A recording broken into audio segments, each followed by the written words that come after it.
ہمارے نبی دنیا میں سب سے زیادہ معزز ہیں، کیوں جی ہیں کہ نہیں ہیں؟ ہمارے نبی سب سے زیادہ بلند اور بالا ہیں، ہمارے نبی دنیا میں سب سے زیادہ ترقی یافتہ ہیں، ہمارے نبی سب سے زیادہ دنیا میں عزت یافتہ ہیں۔ ان کی عزت کو کوئی اور تو کیا، ان کی عزت کو تو کوئی نبی بھی نہیں پہنچ سکتا،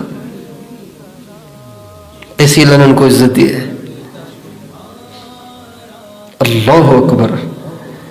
موسیٰ علیہ السلام نے ایک دفعہ اللہ تعالیٰ سے کہا، اے اللہ، آپ نے مجھے کلیم اللہ بنایا ہے اور حضرت محمد صلی اللہ علیہ وسلم کو آپ نے حبیب اللہ بنایا ہے، تو اب یہ تو بتائیں نا کہ کلیم اللہ اور حبیب اللہ میں کیا فرق ہے؟ عہدوں میں فرق ہوتا ہے نا، جتنے انبیاء ہیں، تلک الرسل فضلنا بعضهم علی بعض منہم من کلم اللہ،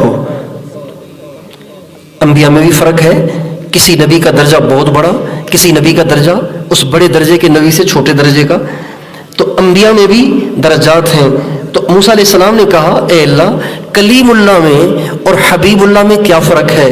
اللہ تعالیٰ نے عجیب جواب دیا۔ اللہ نے فرمایا، الکلیم من یعمل برضا مولاہ، موسیٰ کلیم وہ ہوتا ہے جو اللہ کو راضی کرتا ہے، والحبیب من یعمل مولاہ برضاہ، اور حبیب وہ ہوتا ہے کہ اللہ اسے راضی کرتا ہے۔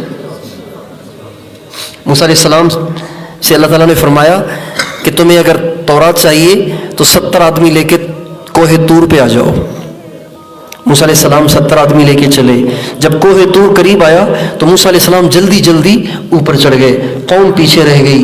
اللہ تعالیٰ نے پوچھا، ما آجلک عن قومک یا موسیٰ، موسیٰ آپ جلدی کیسے آ گئے اور آپ کی قوم کہاں ہے؟ کہم اولاء علی اثری وعجلت الیک رب لترضی، اے اللہ وہ پیچھے پیچھے آ رہے ہیں، میں ذرا جلدی جلدی آ گیا تاکہ آپ میرے شوق کو دیکھ کر مجھ سے راضی ہو جائیں۔ جب ہم سبق پڑھاتے ہیں نا تو جو بچہ جلدی جلدی بھاگا بھاگا آگے بیٹھنے کی کوشش کرتا ہے تو استاد کا دل خوش ہوتا ہے کہ دیکھو اس کو کتنا پڑھنے کا شوق ہے۔ بیان کے لیے بیٹھتے ہیں تو جو لوگ آگے آگے بڑھ کے جلدی جلدی آگے بیٹھتے ہیں تو دل خوش ہوتا ہے کہ اس کو اللہ کی بات سننے کا کتنا شوق ہے۔ تو موسیٰ علیہ السلام کہنے لگے، ہم اولاء علی اثری وعجلت الیک رب لترضی، اللہ وہ پیچھے آ رہے ہیں، میں ذرا اس لیے دوڑ لگا کے جلدی آ گیا ہوں تاکہ آپ میرے شوق کو دیکھ کر مجھ سے راضی ہو جائیں۔ تو موسیٰ علیہ السلام نے دوڑ لگائی، کیوں؟ تاکہ اللہ راضی ہو جائے، تاکہ اللہ راضی ہو جائے، تاکہ اللہ راضی ہو جائے۔ اور ہمارے نبی کا حال کیا ہے؟ ہمارے نبی کی دیرینہ آرزو تھی کہ ہمارا قبلہ بیت اللہ بن جائے۔ پہلے مسلمانوں کا قبلہ بیت المقدس تھا، دعا کریں اللہ اس کی حفاظت کرے، اللہ اس قبلہ اول کی طرف اٹھنے والی میلی نگاہوں کو پھوڑ کے رکھ دے، اٹھنے والے قدم توڑ کے رکھ دے۔ تو پہلے قبلہ اول یہ مسجد اقصیٰ تھی، پھر ہمارے نبی کی خواہش یہ تھی کہ ہمارا قبلہ مسجد اقصیٰ کی بجائے بیت اللہ بن جائے، لیکن ہمارے نبی کبھی اللہ سے کہتے نہیں تھے کہ اللہ میاں میری یہ چاہت ہے۔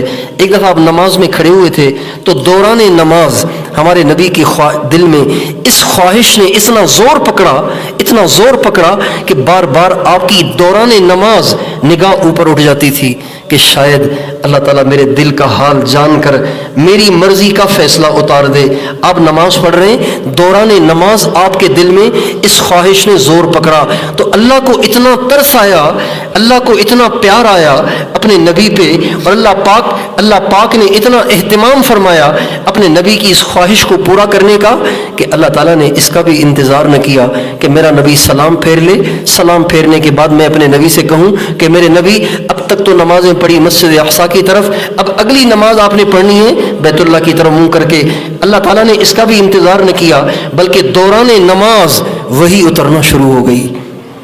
قد نرى تقلب وجهك في السماء فلنولينك قبلة ترضاها، میرے نبی میں دیکھ رہا ہوں تو نماز میں بار بار اوپر کو دیکھتا ہے، تو بے قرار و پریشان ہو رہا ہے۔ میرے نبی ہم نماز کے اختتام کا بھی انتظار نہیں کرتے، آج کے بعد تیرا قبلہ ہم نے وہ بنا دیا جو آپ کو پسند ہے۔ موسیٰ علیہ السلام کہہ رہے ہیں اجلت الیک رب لترضا، اور حضور سے اللہ فرما رہے فَلَنُوَلِّيَنَّكَ قِبْلَةً تَرْضَاهَا، اور فرماتے وَلَسَوْفَ يُعْطِيكَ رَبُّكَ فَتَرْضَىٰ، میرے نبی تیرا رب تجھے اتنا دے گا کہ تو راضی ہو جائے گا۔ اب اندازہ لگائیے ہمارے نبی کی اللہ کے ہاں کتنی عزت ہے۔ ان کے پیچھے جو چلے گا وہ عزت پائے گا، ان کا جو غلام بنے گا وہ عزت پائے گا۔ معیار محمد مصطفیٰ ہیں، معیار مال و زر نہیں ہے، معیار سونا چاندی نہیں ہے، معیار مادیت نہیں ہے، معیار سڑکیں نہیں ہیں، معیار گاڑیاں اور بنگلے نہیں ہیں، معیار محمد مصطفیٰ کی غلامی ہے۔